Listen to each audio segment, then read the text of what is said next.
because I'm thirsty. I'm very thirsty. Come on. Here's our first customer. Taste it. Taste it, Rainbow. Thirsty. Where are you? Where are you? Taste the Rainbow. One more. Chicken Rainbow.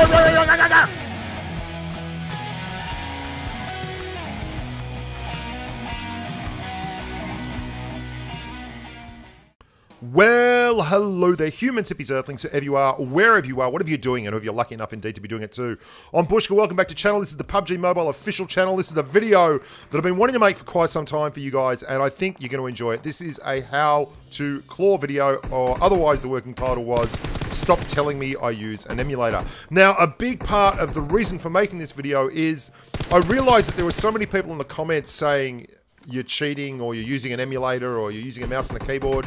And they obviously didn't know about clawing. Now, clawing is simply a different control method for using a mobile device. And it's called the claw because you're basically using your thumb and your pointy finger. You can use 6 fingers all up, like including your thumb, or you can just use 4. I use 4. I tried 6. It just felt like overkill. And the reason it's such an important facet of the gameplay that I bring to you guys is it allows you to be far more effective in close quarters combat. Now, that's because you have more control over the mobility of the character or your avatar, and you're able to do all kinds of cool things. Like, this weapon switch is something that I think is particularly good when clawing. You can see how fast that weapon switch happened. You can see while I'm switching that weapon, I'm still aiming the gun. I'm doing all kinds of things. The big downside for me when I started clawing was that my sniping went all to hell, and it took a long time to get the sniping back. To the point where I was actually despairing of it ever happening. Like, when you're a thumb player, one of the good parts about being a thumb player is the point of contact between the screen and your thumb is reinforced by the fingers behind them. So they push into the screen, which gives you really, really good fine control. And it takes a long time to get your sensitivity and everything right.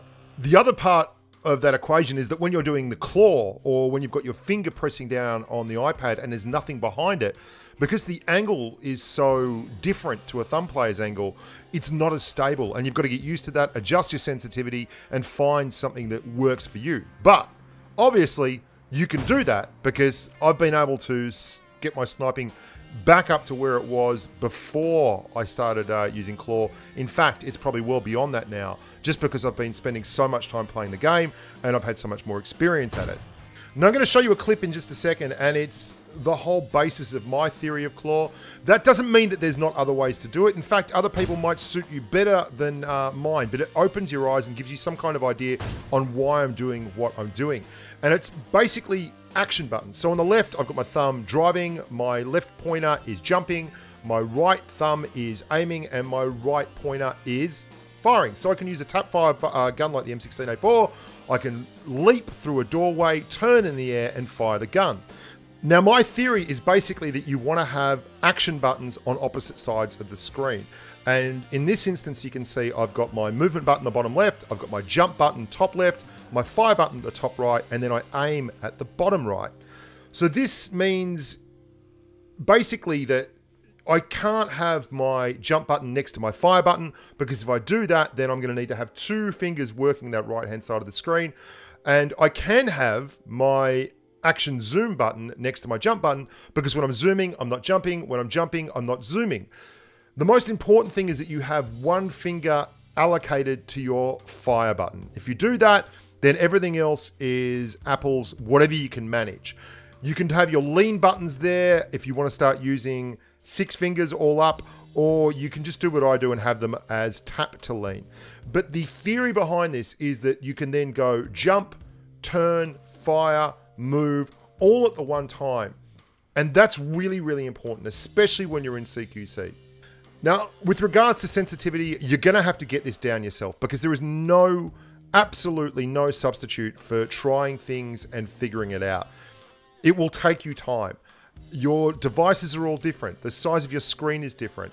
The graphical ability of your device is different. And this means that, you know, even the way you aim and ADS and shoot is different. So this is all on you, and you're going to have to figure this out yourself. But at the end of the day, if you do the work and you actually take the time and you go through the hard yards, you will have a setup that allows you to be absolutely lethal in close quarters combat, where anyone that's running thumbs and is coming up against you is going to be absolutely at a disadvantage. And that doesn't mean you're going to win all the time, because you might not be good and someone else might be really good, or you might be really good but they just might get a headshot. There's no guarantees in this. What it's all about is giving yourself the best opportunity and utilizing the numbers so that when it comes down to it, you get an edge in those chicken dinner situations. You still have to be able to aim. You still have to be able to fire the weapon. But let's be honest, so much of this game, when it comes to winning, is about setting up correctly, that being able to maneuver more efficiently than the other guy in these close quarters situations will absolutely get you the win. Now I'm going to show you some examples here of CQC and even sniping and how they all blend in together. You can see that I'm not opening that door. I'm letting the guys in there who don't actually know where I am at the moment move around. I can see their footprints, and then we're going to get in. We don't have a vest or a helmet, so he only hits us, I think, the once, but man, it absolutely tore us apart because obviously we don't have any armor on. And then I'm able to catch this guy glitching as he comes out of the window with the AK-47, AKM. Sorry, I'm back in Counter-Strike. And that's outstanding. That's a bot. But I see someone else finishes my knock, so I know that there's someone else over there. Excellent. Or someone else was firing at him at the same time. I'm moving on out, and you can see the ease with which I'm moving, and that's all about Claw. Now, I'm not saying that you have to play Claw if you want to win. Obviously, there's a lot of players out there, Powerbank springs to mind, who play with their thumbs.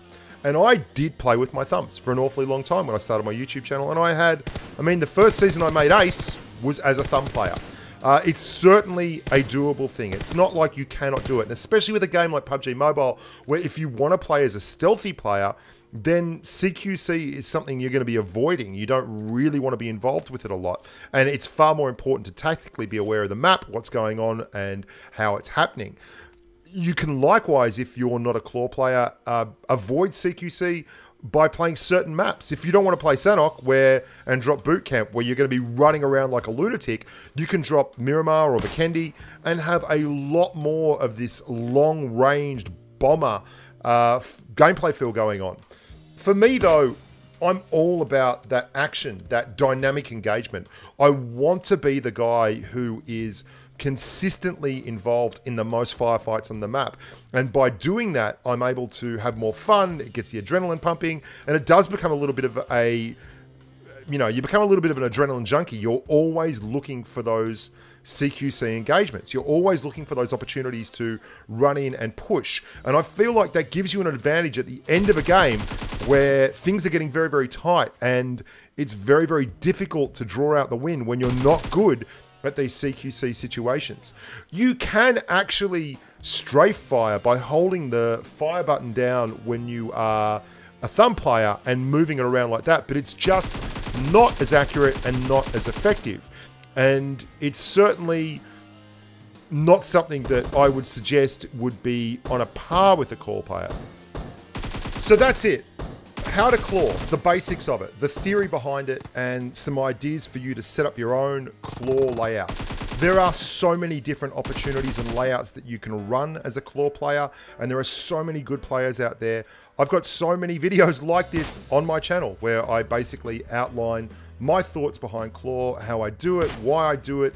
I've even got a Learning to Claw playlist where I show my progression, one video at a time. And how I've done it from the paw, which is a smaller version of the claw, all the way through to a full-blown four-fingered Fandango.